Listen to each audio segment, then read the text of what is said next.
Hello, hello. All right, so I'm just going live for a few minutes. I have some work to do, emails to get out, and that sort of thing. But I did want to hop on and actually give a tip of the week, you know? And I guess you could say it's a little bit more than a tip of the week, but I'm excited about it because it's important for you all to know.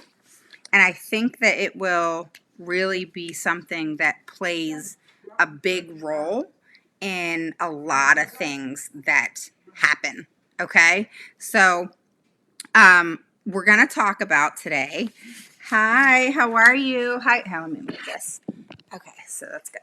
All right. Hi, Tamara. How are you? So, for those of you who don't know me, my name is Raven Wood. So, I got the group over here, the page over here. So, I'm going to be like this. All right.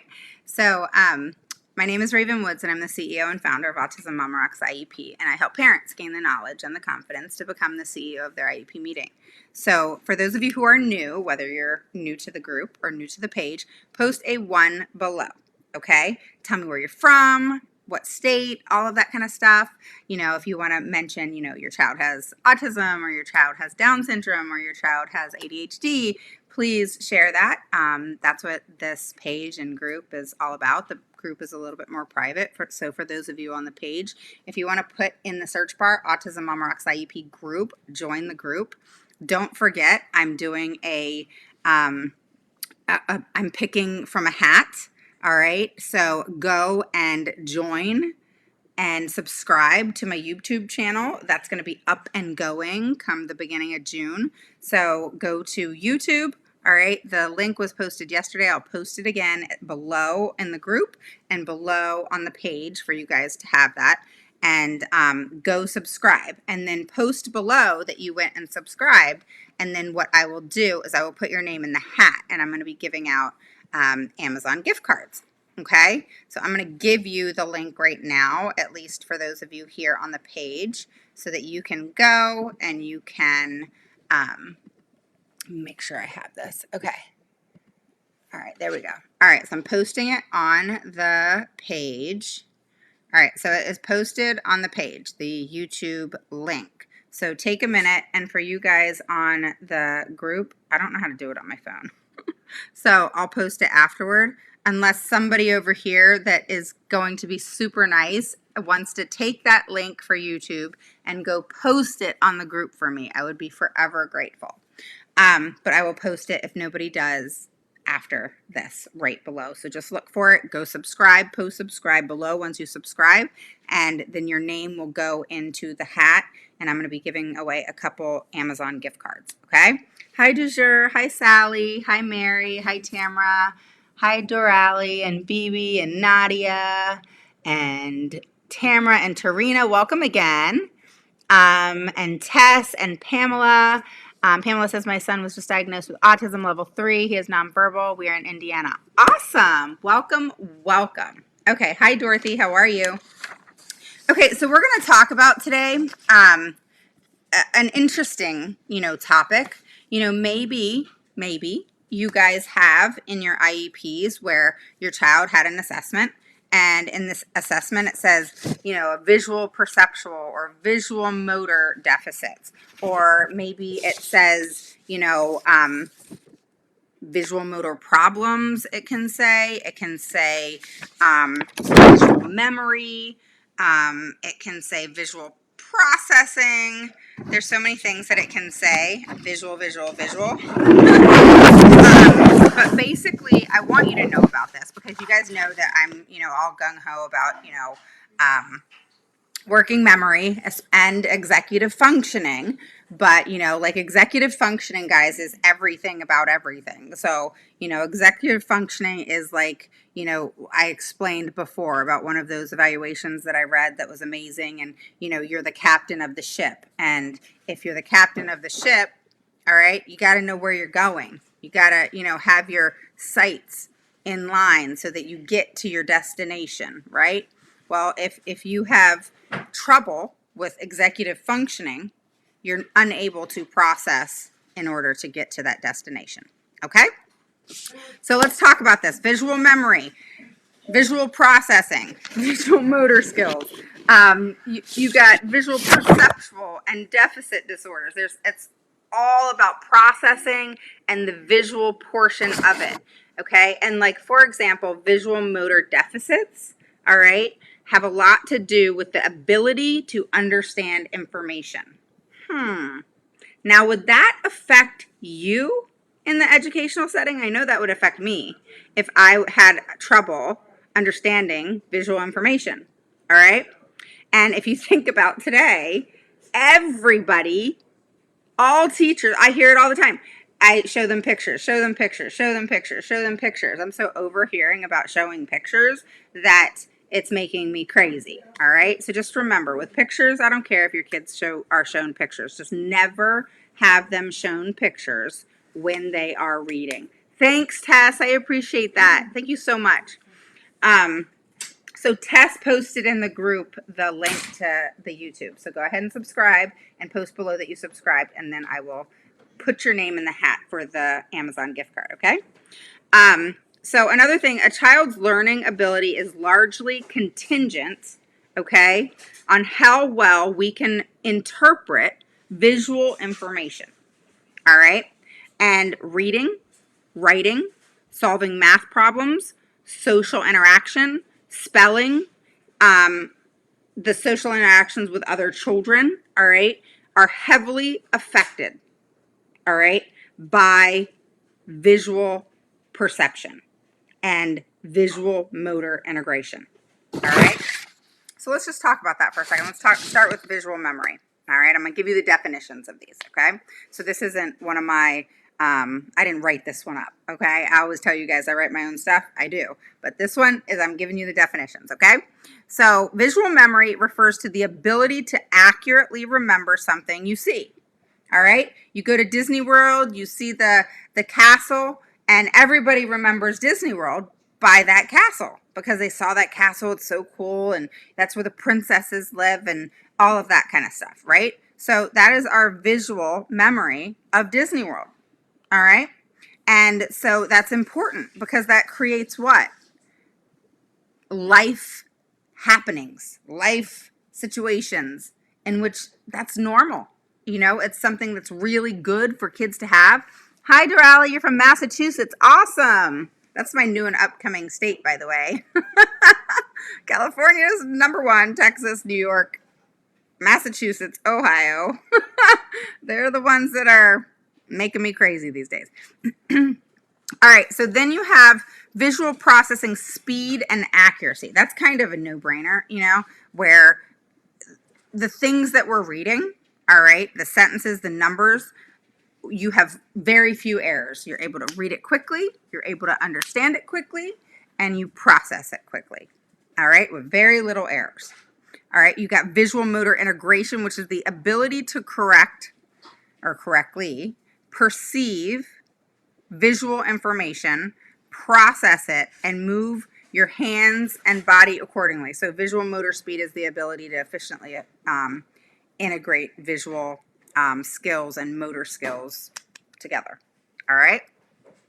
And then visual spatial processing. You guys probably have heard about that. All right. That's in a lot of IEPs and in a lot of, make sure you guys share here on the page and make sure you guys share here on the group, okay? And then post share and I'll give you a shout out. So one of the big things with visual spatial processing is, you know, I know when my daughter was first diagnosed with autism, I heard a lot about, okay, we have to figure out where she is in space. All right, that sounds kind of weird. I didn't understand that at the time. But, you know, it is true. You know, we're human beings. We walk. We have this big world around us.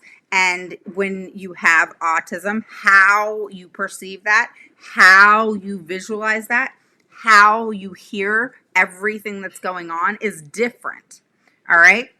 And so that spatial processing can be very difficult. And it's the ability to tell space or distance of an object, either paper or physically, all right? And it enables understanding of time and narrative, which factors into comprehension levels, all right? So visual processing problems include. Now, give me thumbs up if this pertains to you. Difficulty reading. Complaints of tiredness while reading. Losing place or skipping words while reading. Trouble with math or the inability to make progress in math. Messy handwriting. Difficulty buttoning, zipping clothes, trouble cutting food and using scissors. All right. Here's more. Hang on. You have frequent complaints about eye pain or itchiness. Children will rub their eyes a lot. Another one is turns head while reading or holding paper at odd angles. Another one is often loses place while on the page while reading. All right. Another one is struggles when cutting and pasting. Poor page organization, including poorly aligned letters. All right. So they're writing it be kind of all over the place. Shit, I don't know how to say it. Illegible. Whatever. Where you can't understand the word. I don't even know how to say the word. Irregular spacing. Holds pencil too tightly, often resulting in breaking the pencil. Closes one eye while reading or working. Letter and symbol reversal. So, for example, they see B's instead of D's. All right. Or inverts letters like U and sees the letter N. All right. Those are just some areas in which these types of issues will come into play. All right. So, I was talking to a school system today. Remember I said I have IEPs every single day this month? It's no joke, for real. Watch, I'm going to spill my tea. So what I mean by that is, when I was talking to the school system today, and which, of course, it's California, so we had a blast. I just spilled it all over the place, just like I said I would. So basically, they obviously argued with me, and, we went at it for a period of time, and, California has a hard time when, I guess most districts have a hard time when you have to teach them something, And I always say, to be quite honest, be open to learning something new. If someone brought to me some new information, which people do all the time, I love that. I want to learn more information. I definitely don't know everything. So for educators, in my opinion, I don't understand why they're not open to learning things that they don't know. Sorry, I'm cleaning up the stuff that I just messed up. So it's a little frustrating, but, bottom line, I had an IEP today, and, this was an issue. All right. So that's why we're talking about it. This was an issue. And I said to them, one of the things I love to do, is to take a situation where a child is struggling and figure out that puzzle. I love that stuff. All right. And when I do that, I try to look at, okay, well, where is the child struggling? What is this evaluation saying?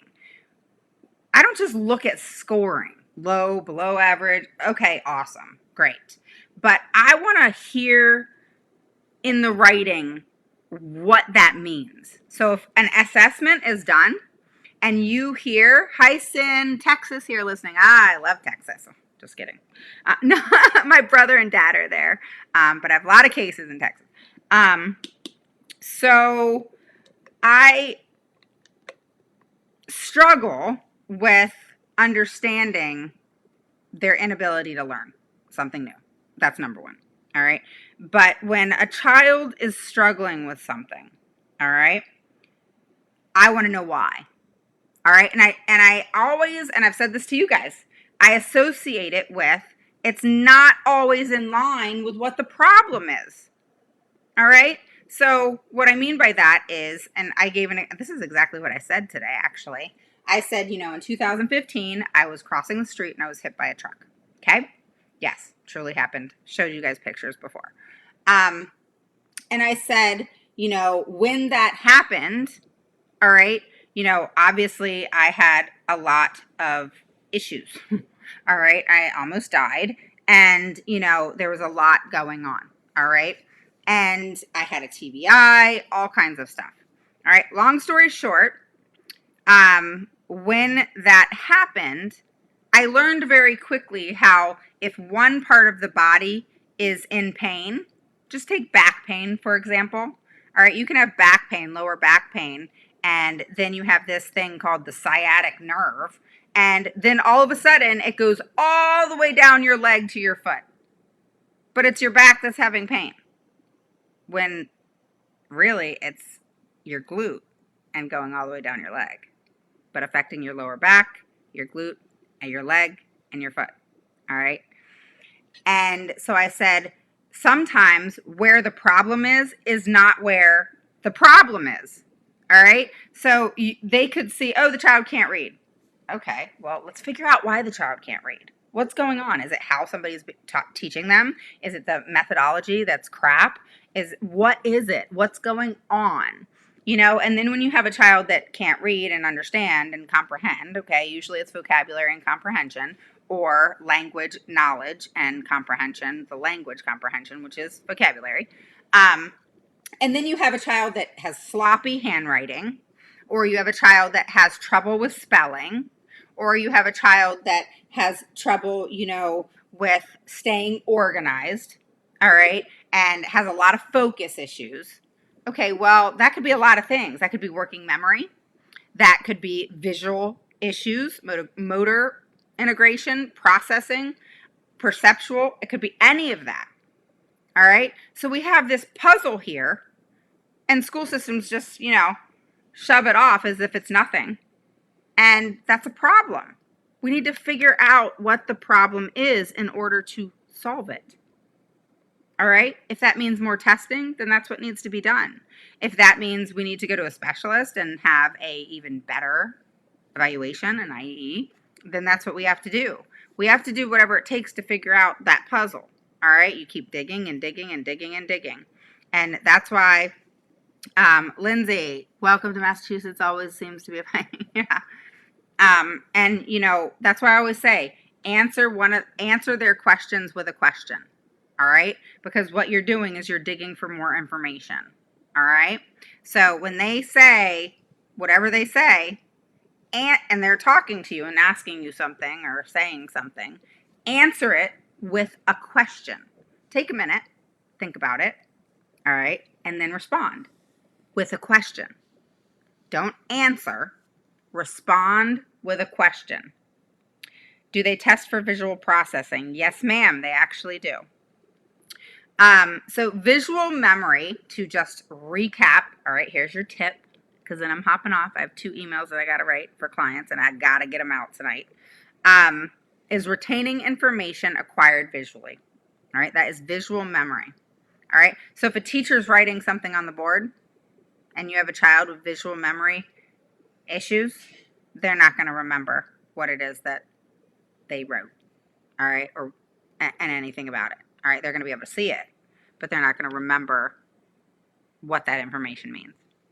All right, so say a teacher's explaining what's happening, she's writing it on the board, they then have to copy it or something like that. The child's not going to remember that dialogue, that conversation. Visual form constancy. Constancy. I can't read either. And that's recognizing objects as they change in shape and color. All right. So you have visual closure, which is recognizing a complete feature from fragmented information. You have visual spatial skills. This is a big one. All right. And that is understanding and organizing external visual information.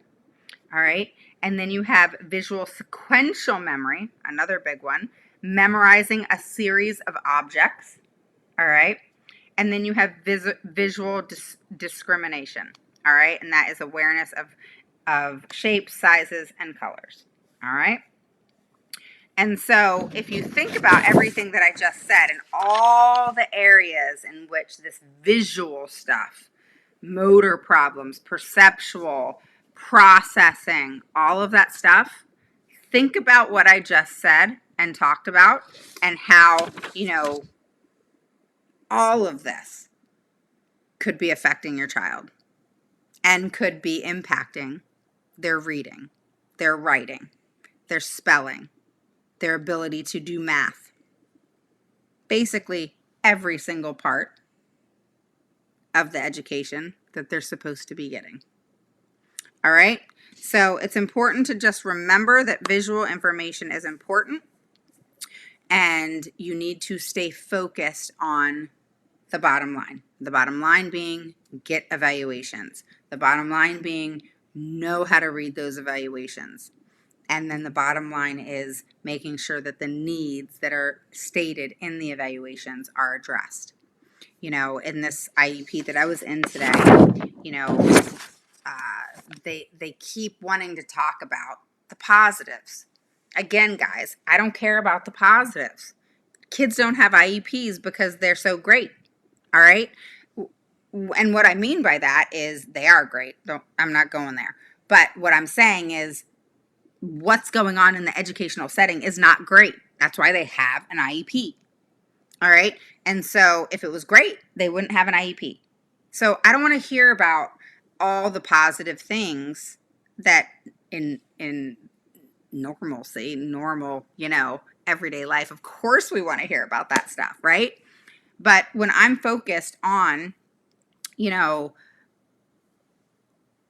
specific things with a child and wanting to help them, the last thing I want to talk about is their raving about positive, because it's a tactic that they have in order to skew you away from addressing concerns and issues.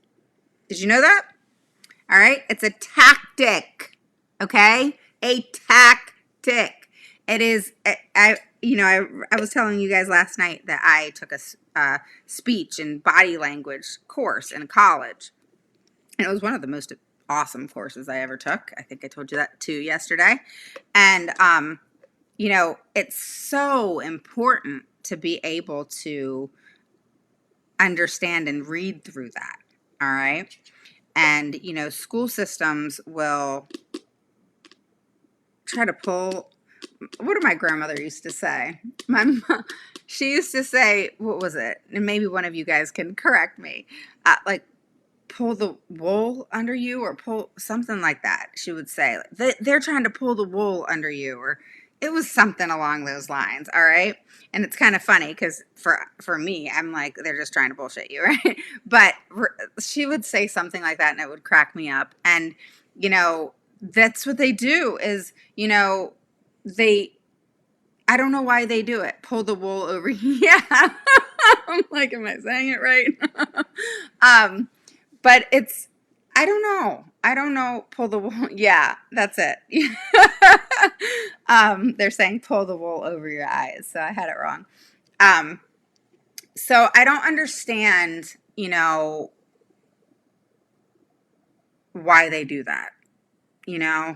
I get that it's a communication tactic. All right. To steer you away from asking those questions. That's why they get so pissed off at me. It happened today. All right, well, maybe we need to end this meeting because it's not being productive. I get that shit all the time. It's not being productive. We might have to cancel this meeting. Okay.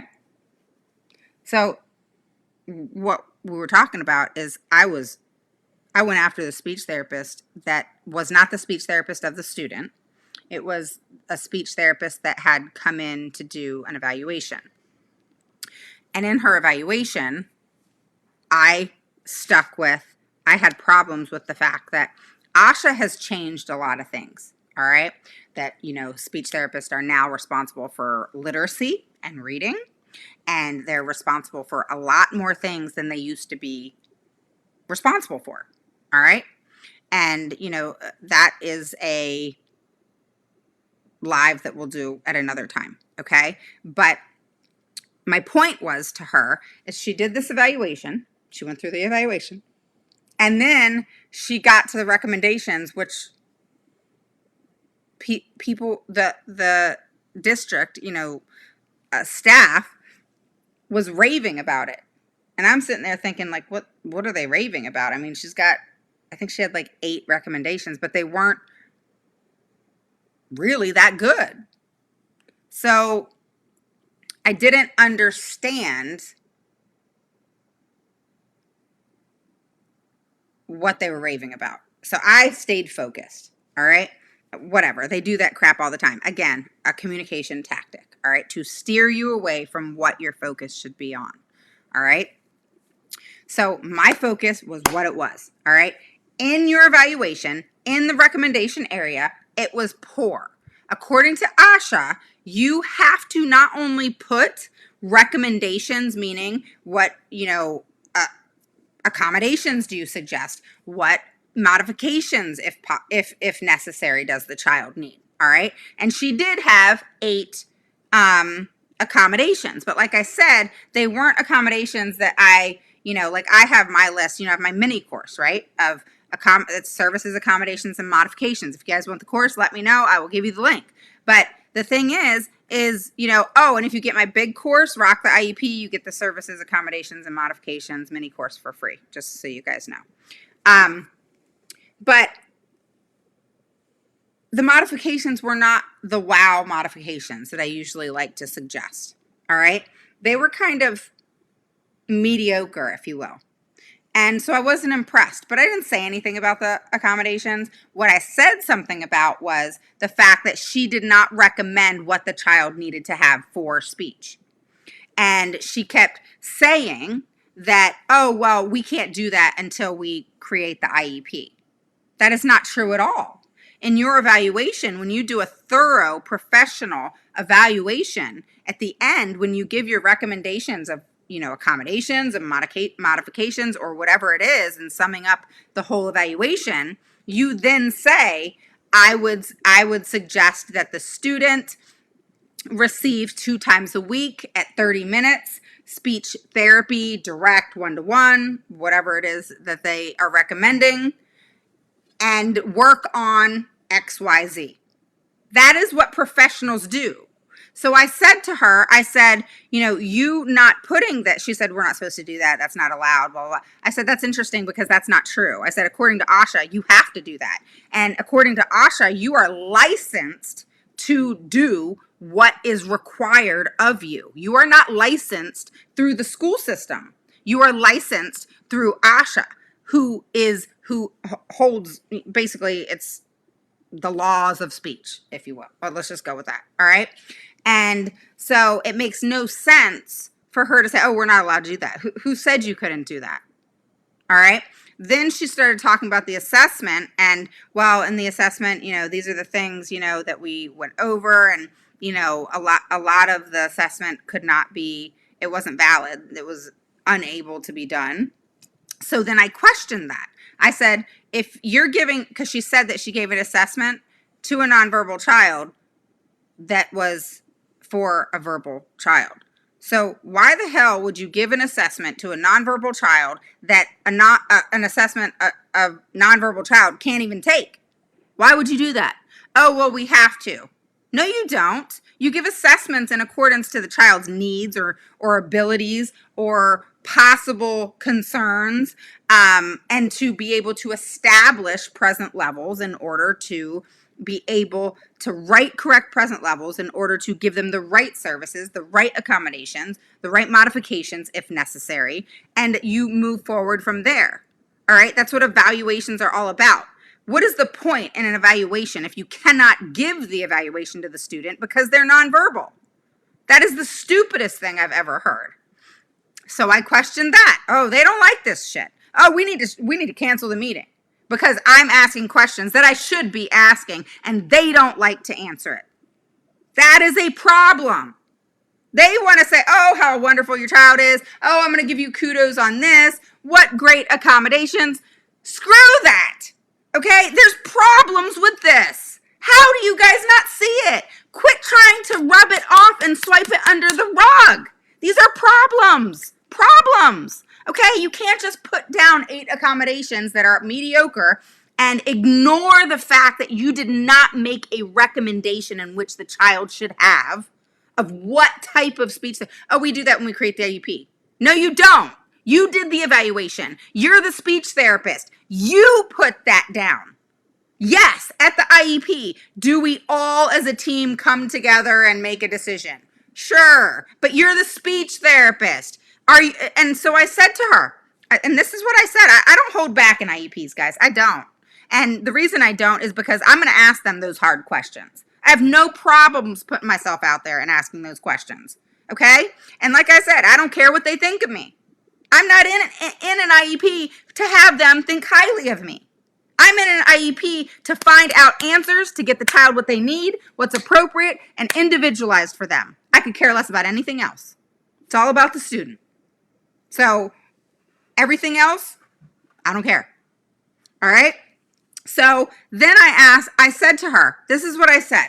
I said, you doing an evaluation like this, all right, and not giving a recommendation of your expertise. No one else here is a speech therapist. You are. You did this evaluation, and you cannot even give a recommendation. And I said, so I'm now questioning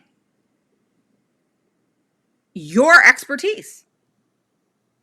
Oh, then it got personal. Well, here's the thing, guys. If you're working with somebody's child, it's going to get personal. Okay? It's not a personal attack. I don't know her personally. But I will definitely attack her personally if it's affecting the child. Okay? So do not hold yourselves back in attacking them in regards to their expertise if they fail to prove that they are an expert in that area. Are you guys going to go to a doctor that's really not a doctor or doesn't know how to be a doctor, but they have an MD, but they suck? No! That's why people get second opinions and all of that kind of stuff. All right? If you're just like in a due process case, you have to actually qualify. You can't just be a speech therapist and be an expert witness in a due process. You have to qualify as an expert witness. All right? And, so I said, this makes me question your expertise. Then as I'm on my rant and raving, okay, and the whole time I'm looking through paperwork, and I'm very meticulous. So I'm always looking again and again. And in the IEP meeting, even though I've read the evaluations or whatever I'm looking at 50 million times, I'm looking at it again. All right. And here's what I found. The child may have difficulty in the classroom due to receptive and expressive and pragmatic language. Let me say that again. The child may have difficulty in the classroom due to expressive, receptive, and pragmatic language. Everything about speech, by the way. That's what everything about speech. They may have issues in the classroom. And this is an expert. I'm not a speech therapist, and I'm smarter than that. So I said, and another one said may to something else. I don't have it in front of me, so I can't tell you what it was. It was another may, all right? I freaking hate that goddamn word, all right? Excuse my language, but I hate that word. You never use as needed. You never use may. You don't use those words. When you're writing an IEP, all right, you have to be exact, to the point, state facts, and do not deviate from that. There's no, the child may. So you're telling, okay, there are times where something may happen. You know, the child may fall down the stairs. The child may burn their mouth with hot food. But there's no, the child may have difficulty in the classroom because they have expressive, receptive, and pragmatic language deficits. Come on. You're a speech therapist. Why am I even asking these questions? So I said to her, I said, so the child may have issues in the classroom? I said, number one, may needs to go. You need to take that the hell out of that report. And I said, number two, classroom needs to come out of that report too. You need to put across all educational settings and in life, expressive, receptive, pragmatic language. Every part of language the child is having difficulty with, and they may have trouble in the classroom. She couldn't answer it. Had nothing to say. Not a darn thing. So then, oh, I wasn't done with her yet. Then I said, there was so much I said to her. And then I kept getting interrupted because, oh, we're going to stop the meeting because it's getting too hostile. I was pissed because, oh, I remember what it is now. All right. So it wasn't something I found. It was something she said to May. All right. And I knew this. I know this already because it's done in the IEP. So you guys need to watch for this.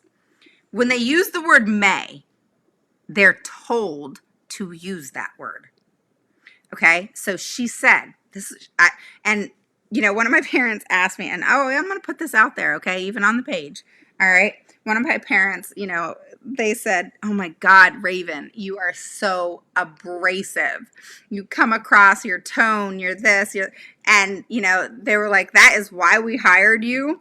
But dear God, you know, and I started laughing. And now this is an IEP that I totally, you know, it was piece of cake, right?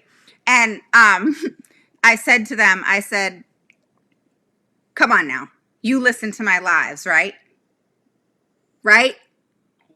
She said, yeah. And I said, and what do I say when you walk into an IEP meeting? Because she said, you're not normally like that. Like, what changes in the IEP meeting? And she said, I said, you got to put on your face. What do I say when you walk into an IEP meeting? Change that face. You walk into that IEP meeting, you change your face, your demeanor, everything about yourself. You go, you get it done, you keep emotion out of that IEP, and you walk out and you change your face back again to who you are. And that's what you got to do. You keep emotion. I had the speech therapist crying today. I did. Did I care? No. Call me a heartless person, but I did not care. I did not care at all.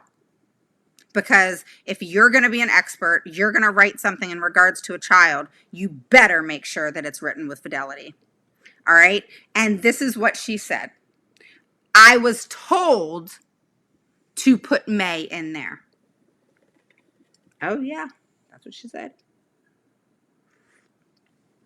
I'm going to let y'all sit on that for a second. I was told to put May in there. How many times have I said the school district, the administrators, you know, the political people, how many times have I said that they basically tell the teachers and tell the staff what to say? I've told you, have you ever had a teacher, all right, that you get along great with, you have a great relationship, and then all of a sudden you started advocating for your child and everything changed? The teacher was different, her demeanor was different, she acted different, you knew something wasn't right, and you were kind of weirded out by it because you guys had a great relationship, and then all of a sudden, you know, you start advocating for your child, and it's not personal, you know, you're advocating for your child, and then all of a sudden everything changes. That's the district, okay? That is the district coming down on the teachers and the staff and saying, you shut up, you do this. This is how you need to put it in the IEP. All right, because they twist the words.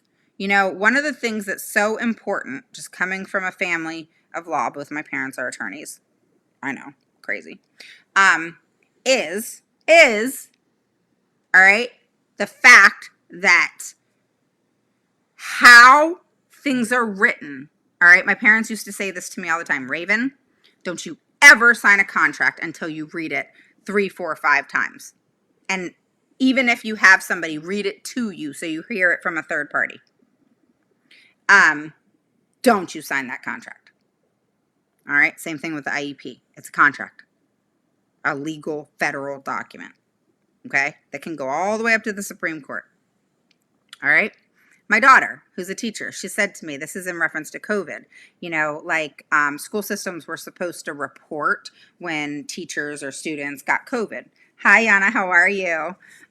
Yes, guys, post a 1 below if it's your first through third time catching me live. Post a 2 below if you're an oldie but goodie. Make sure you share this. And also, if you subscribe, it's on the page and on the group and on the page. The link, it's probably above. Click it to go to YouTube and subscribe, and your name, and then post here that you subscribe, and then your name will go into the hat, and you will possibly win a Amazon gift card. Okay? So never sign a contract. The words are so important. All right. Some people wouldn't think twice, you know, if they read the, you know, expressive and receptive and pragmatic language may affect the child in the classroom. A lot of people wouldn't even have probably picked up classroom. I did, because receptive, expressive, and pragmatic language just in the classroom? No. Talk about every bit of their lives it's going to affect. Every last second of their lives it's going to affect, let alone impact them in the educational setting. And do you see the difference? Classroom, educational setting, classroom, educational setting. Big difference. Hi, Hannah, how are you? You know, huge difference. Classroom, educational setting. Educational setting is virtual. Educational setting is in music. Educational setting is at lunch, not just the classroom. That singles it out. You don't want to do things like that. It may sound petty to you, but everything that's in that IEP, how it's worded, what it says, how it's interpreted is crucial, because that's how they will get you. All right. And yes, like Erin said, you know, like I was getting to with my daughter, she told me, she said, Mom, you know, if us teachers reported, you know, someone getting sick, then they would get fired, or they would be sent to a school that they didn't want to go to, like a not so great school. All right. And that's what administrators do. It's political, guys. It's totally political. Things that you don't see. Things that are happening behind the scenes that you guys are not even thinking about. All right? Is happening. And it's twisted, you know?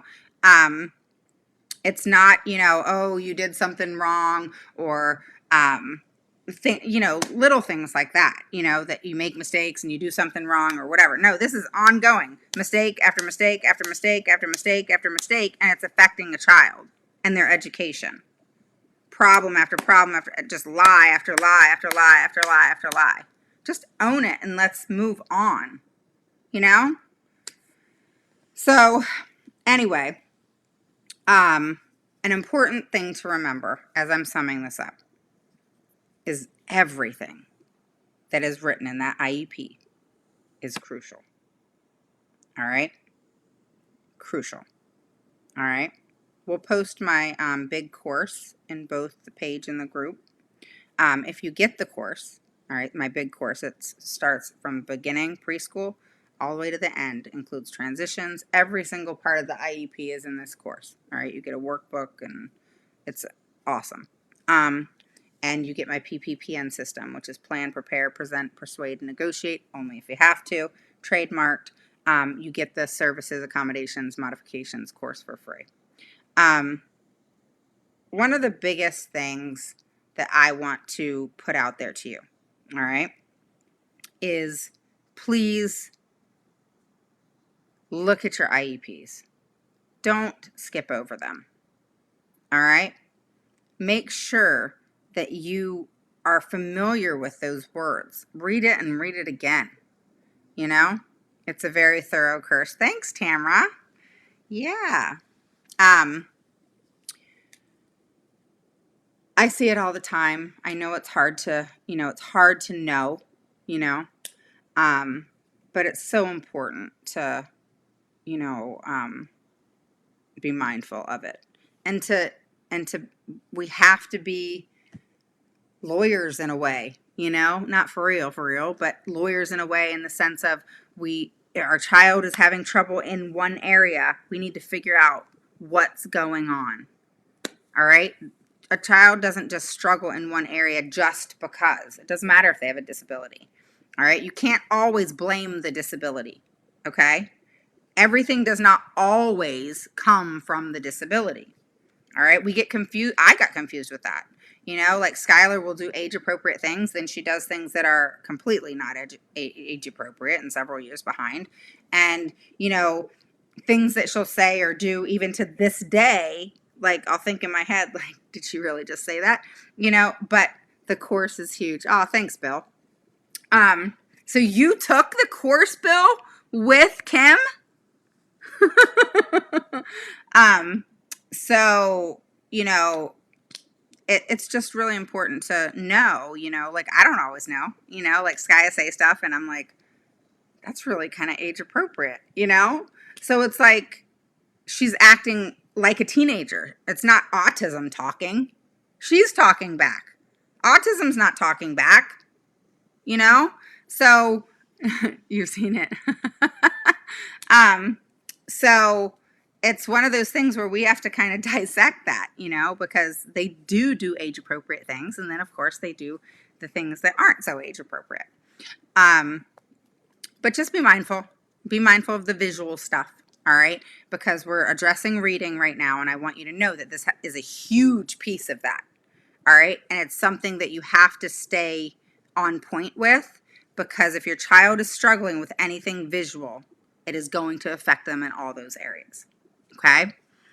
That makes so much sense because they're only giving speech services to my son and pragmatics, but the speech language pathologist couldn't explain to me the 19-point spread between expressive and receptive in my son's evaluation. Yeah. What's interesting, it's like Lizzie's school is saying she is reading on a level E. What is a level E? Well, that's called Fontes and Pinnell. It's the shittiest of shit methodologies that a school system can use, and it is one that I would call horrid, and it is what Skylar was on, Yana, and why she is now at Linda Mood Bell. And it is not in any way aligned with the science of reading. So, and a level E is first grade.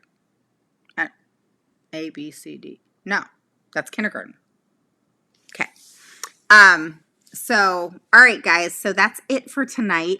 Yes, the teacher once said to me, Christine, saying she can't hint that she may believe a child may have a disability because she was scared she will get fired. Yeah, it's true. All right. They may deny it to you because, they don't want to lose their job. And I mean, I get it. I mean, if that's your bread and butter, I get it. I get that part, But it's like the lying and the consistency of it. It's one thing to make mistakes, learn from it, move on. But another thing to do it again and again and again and again and learn nothing from it. All right? People forgive people that make mistakes, bad decisions, and then they don't do it again. People don't forgive people when they make mistakes and bad decisions and do it again and again and again and again. And that's just not okay. So with that said, be mindful of the visual stuff. It could be one of the reasons why your child is struggling in some of those areas. So OT, speech, and reading, and of course math. Math and reading always go hand in hand. All right? So I will talk to you guys soon. If you have any questions, please message me. Post a 1 below if it's your first through third time catching me live. Post a 2 below if you're an oldie but goodie. And have a wonderful evening. All right, now I got to get to these emails. These are long emails, long ones. Like I have to recoup, like from beginning to end, and chew out this director of special education who sabotaged one of my parents' IEEs. So the director of special education, two of one of my clients' IEE providers. All right. One was actually Linda Mood-Bell. The other was the psychologist who was well known and is bilingual, Spanish and English. And this child has to be tested in both because he is bilingual. And the director of special education did not get the psychologist or Linda Mood-Bell the information that they needed. And Linda Mood-Bell, I actually ended up talking with them because my daughter's there, and so I connected with them and I talked to them, and they ended up doing the evaluation, but they were going to drop the parent and not do the evaluation because the director of special education his words were, and he put it in writing, rude, disrespectful, and very callous, and didn't get them the information, and they don't want to work with a school system like that. The psychologist said that the director of special education was so rude and disrespectful that that is not someone she even wants to associate with. So what that director of special education has done, all right, and she's caused problems for us since day one. This is if you remember, some of you, the school system in Texas, all right, that the teacher told the child that he made her sick because he had the hiccups. She literally said on Zoom video that was recorded, and the teacher said the child had the hiccups. And I have this video, the child had the hiccups, and the teacher is just kind of fumbling with paperwork and stuff like that. And then all of a sudden she said, can you walk away from the computer? Because you are really making me sick. You're making me ill. That is what she said to a child with special needs and disabilities. And he had the hiccups. It was actually cute, And I mean, I heard the video. I mean, I've never said anything to anybody about having the hiccups, and let alone a child. And I was so baffled by it. And it makes you sick to your stomach, like you are making me sick. It wasn't your hiccups are XYZ or whatever. It was you are making me sick. Can you go away from the computer? Wow. And I mean, it happened a while ago, and I'm still, when I talk about it, I'm still like, did she really say that? And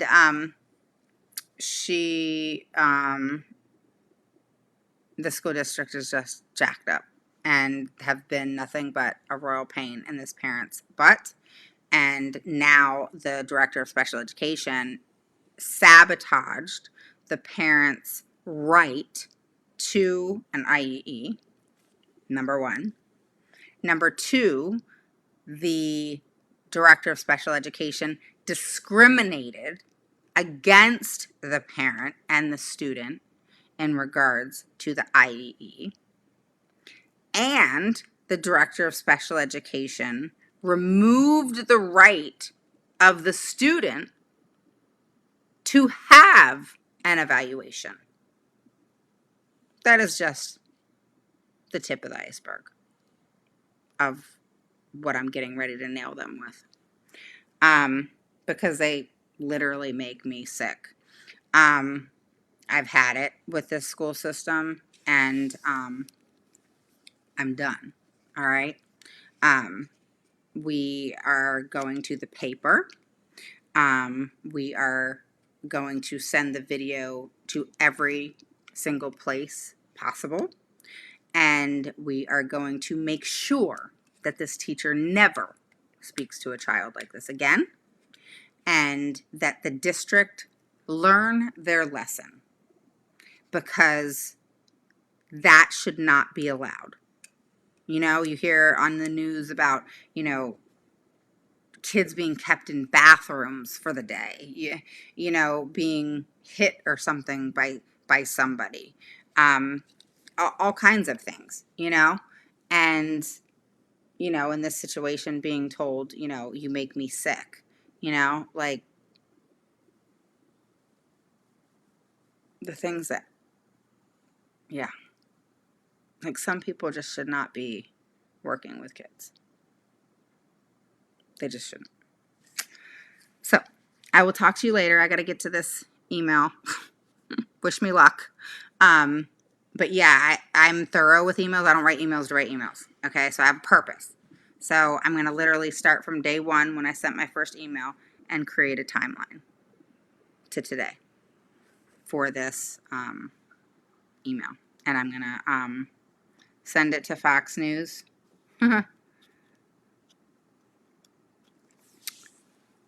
Yeah, the Houston paper, I don't know. I know Houston's big, so I know Houston is one of the papers, whatever that big paper is. And then I'm going to also send it, in my area to the Washington Post. But yeah, we need to get it out there. So, you too have a good evening. And I will talk to you guys soon.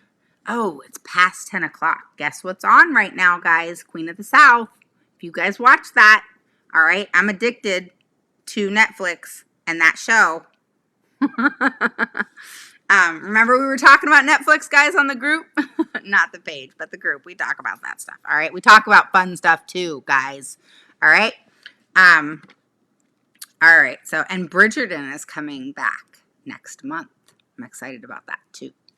All right, so, see, I have fun and watch TV and do other things, not just IEP things, but, you guys have to go on the page, all right, or on the group and learn about each other, okay? Because we talk more stuff on the group.